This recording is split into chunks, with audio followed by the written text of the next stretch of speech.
Oi pessoal, tudo bem? Como é que vocês estão? Estamos começando aqui então mais um vídeo relacionado à série Regras de Milionários. E esse é um vídeo basicamente a construção de inúmeros conceitos que eu fui capturando à medida que eu fui conversando com muitas e muitas pessoas que tinham feito grandes fortunas nos últimos 20 anos. Eu fui tentando pegar o que cada uma tinha, o que elas tinham em comum, quais eram as ideias que elas tinham a respeito da vida que eram em comum a todas.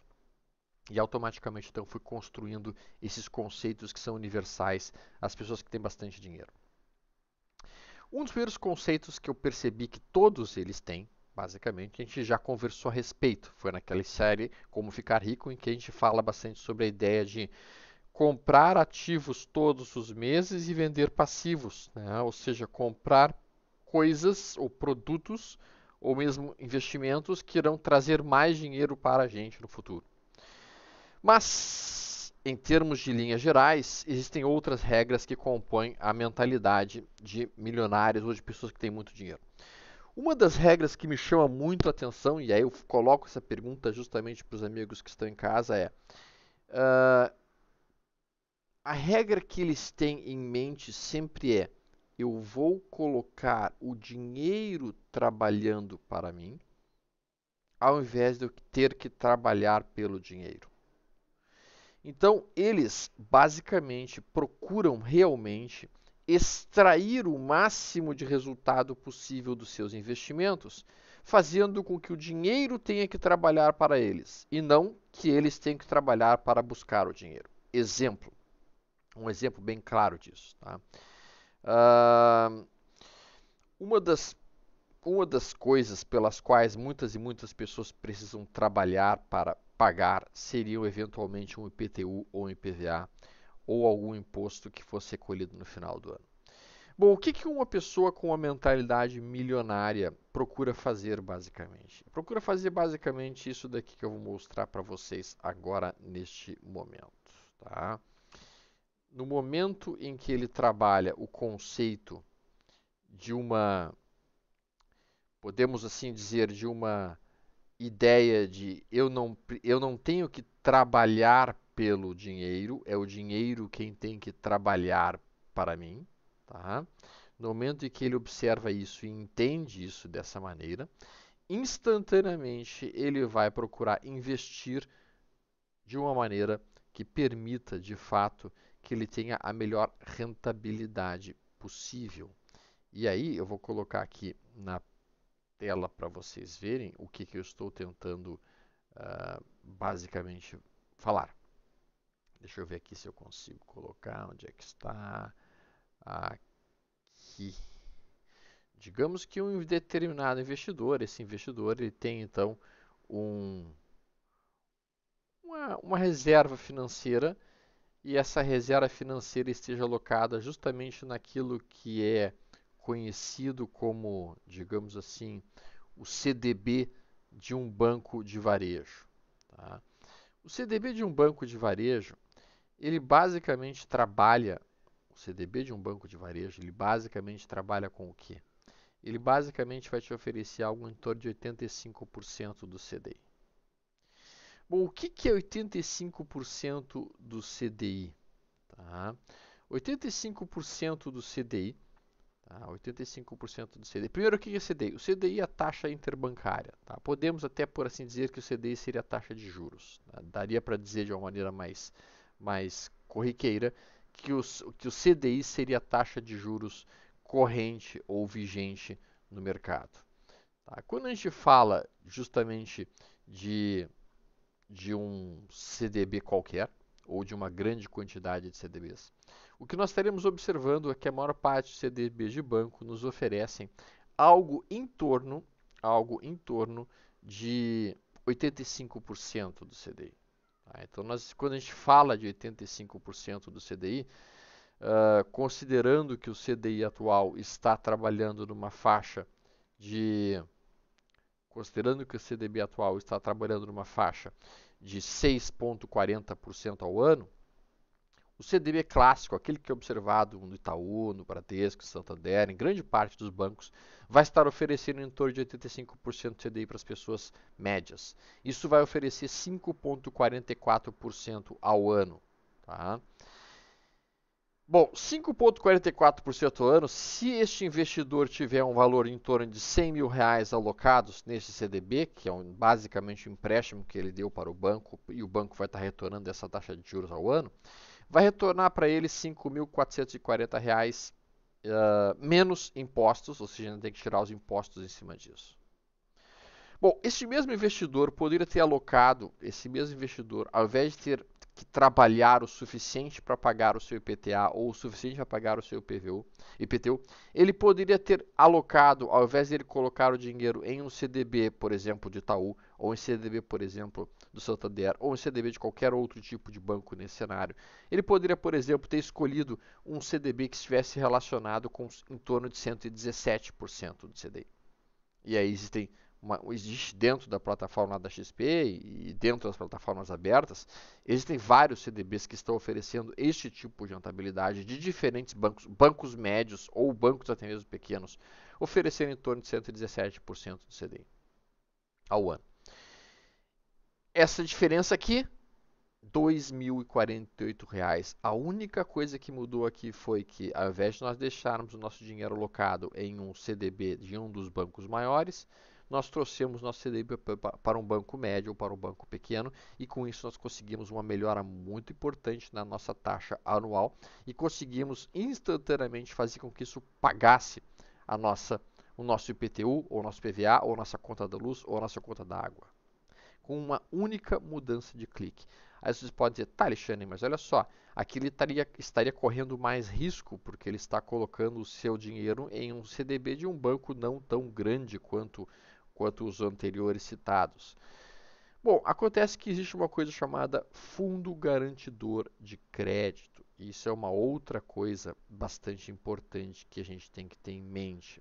O Fundo Garantidor de Crédito, ou FGC, basicamente, ele garante até R$ 250.000 por CPF, por instituição.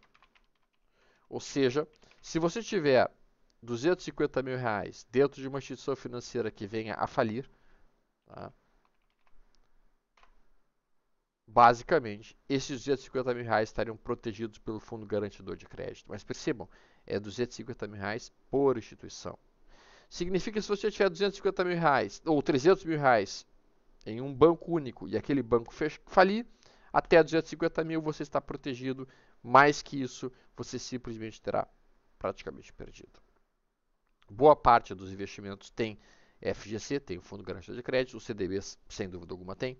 E quando a gente fala disso especificamente, se a gente então coloca todo o nosso capital em um único banco, nós temos até R$ 250.000 protegidos por ele, ao passo que quando nós temos, por exemplo, 4 ou 5 CDBs em diferentes bancos, tá?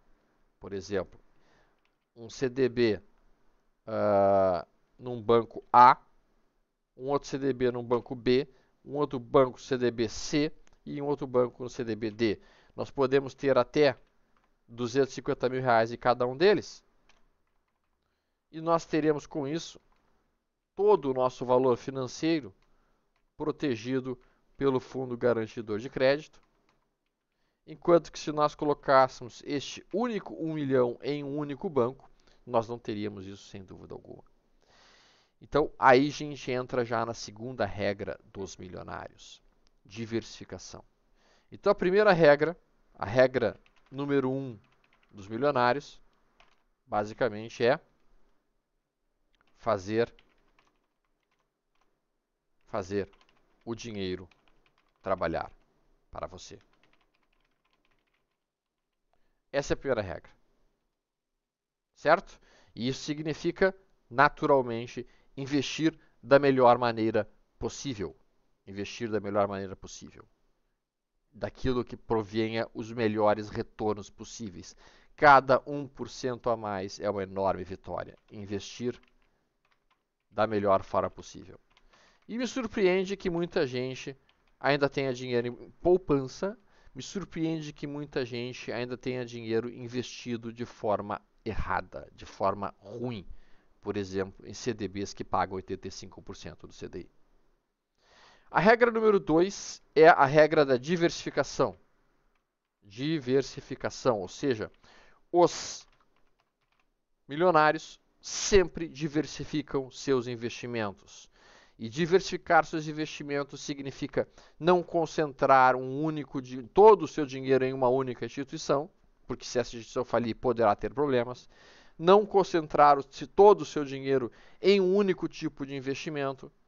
Então, uma pessoa que vai ter esse tipo de mentalidade vai colocar um pouco de dinheiro em renda variável, um pouco de dinheiro em LCIs, um pouco de dinheiro em debêntures, um pouco de dinheiro em títulos públicos, um pouco de dinheiro em CDBs. E desta maneira, ao diversificar a sua gama de investimentos, ele consegue com isso diminuir o risco que ele estará correndo nas diferentes estruturas de investimento que a gente estava conversando. Então, regra número 1, primeiro, faça o seu dinheiro trabalhar por você da maneira mais eficiente possível. Se você está com um CDB que está lhe pagando 85% do CDI, você está deixando esse dinheiro para os bancos.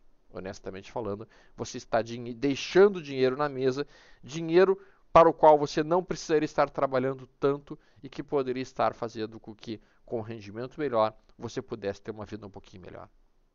Pense um pouquinho sobre isso, quem é que está trabalhando por quem.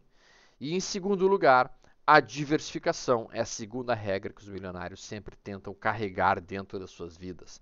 Eles diversificam seus investimentos.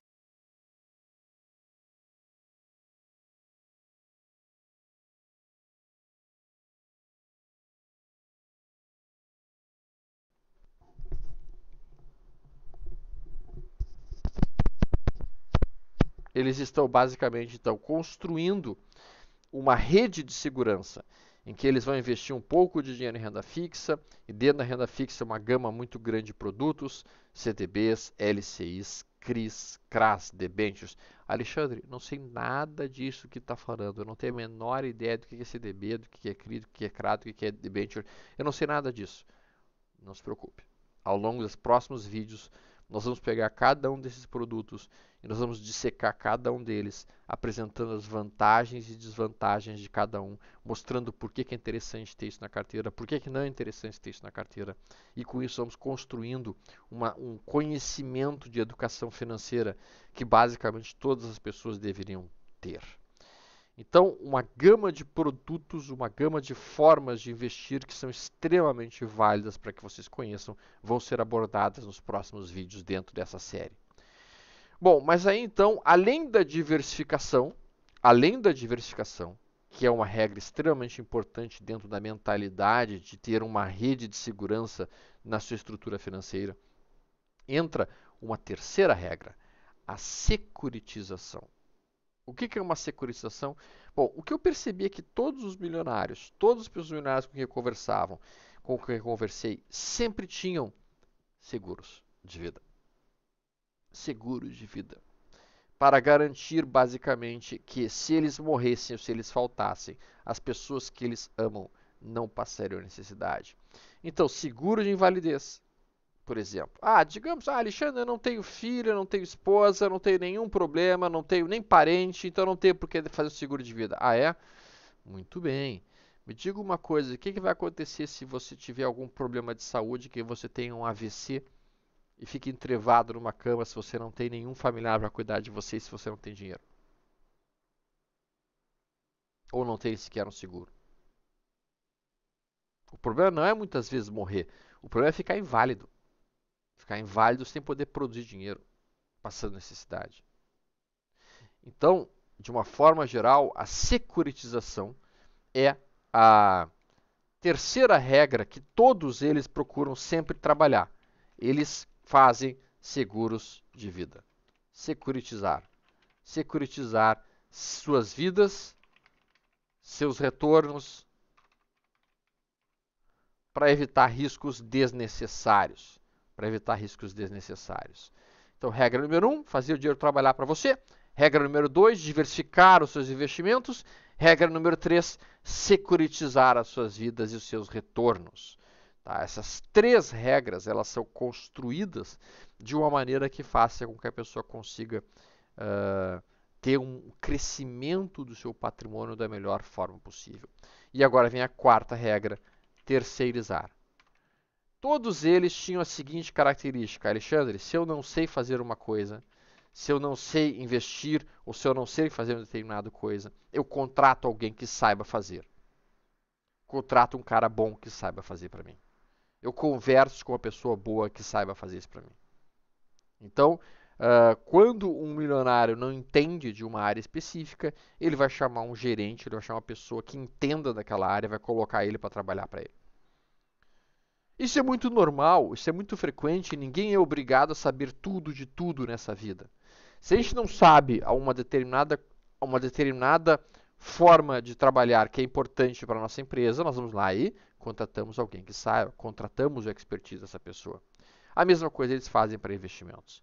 Então eu conheço muitos e muitos milionários que realmente acabam contratando bons assessores, bons planejadores financeiros, que vão então ajudar a coordenar a forma de construir o patrimônio da sua vida, certo? Bom, essas são basicamente as principais regras que norteiam a atividade de uma pessoa que é milionária e a forma como ela distribui o seu patrimônio e a forma como ela distribui a sua vida e a forma como ela distribui os recursos financeiros que ela tem. Ao longo dos próximos vídeos, nós vamos conversar sobre cada um desses tipos de diferentes investimentos. Vamos ter um vídeo falando só sobre fundos imobiliários, vamos fazer um vídeo somente falando sobre o que são os CRIs, o que são os CRAs, o que são as debêntures, o que são as LCIs, o que são os títulos públicos, quando é que a gente escolhe um determinado título público, quando é que a gente escolhe um outro título público. Nós vamos falar bastante sobre isso e eu espero que dessa maneira fique bem claro para todos os amigos quais são as diferentes formas de investir que vocês têm na vida de vocês. Senhores, se vocês gostaram desse vídeo, por favor, coloquem um like aí, tem um thumbs up ali em cima que vocês podem colocar e automaticamente compartilhem com os amigos de vocês. E se vocês não fazem com que o dinheiro trabalhe por vocês, tenham em mente que vocês terão que trabalhar pelo dinheiro. E a gente não gosta muito desta ideia, porque significa nós estarmos longe das pessoas que nós realmente queremos estar perto. Diversifiquem, façam o dinheiro render de vocês, securtizem suas vidas e terceirizem. Então, essas regras são as regras fundamentais. Se vocês acabarem seguindo elas, vocês vão acabar tendo retornos cada vez melhores. Primeiro, adquirir o hábito de economizar todos os meses, que é aquilo que a gente falou de como ficar rico. Segundo, adquirir o hábito de fazer com que esse dinheiro rentabilize o melhor possível. Terceiro, diversificando em uma gama de investimentos e não concentrando tudo num único. Quarto, garantindo bons seguros de vida ou mesmo convênio de saúde. E quinto, quando vocês não sabem alguma coisa, vocês contratem alguém que saiba para que aquela pessoa possa, com a expertise que ela tem, fazer com que o dinheiro de vocês melhore e que vocês ganhem mais dinheiro e que vocês vivam melhor. Um abraço a todos, amigos, que vocês tenham uma excelente semana, tudo de bom, paz, saúde e prosperidade para todos.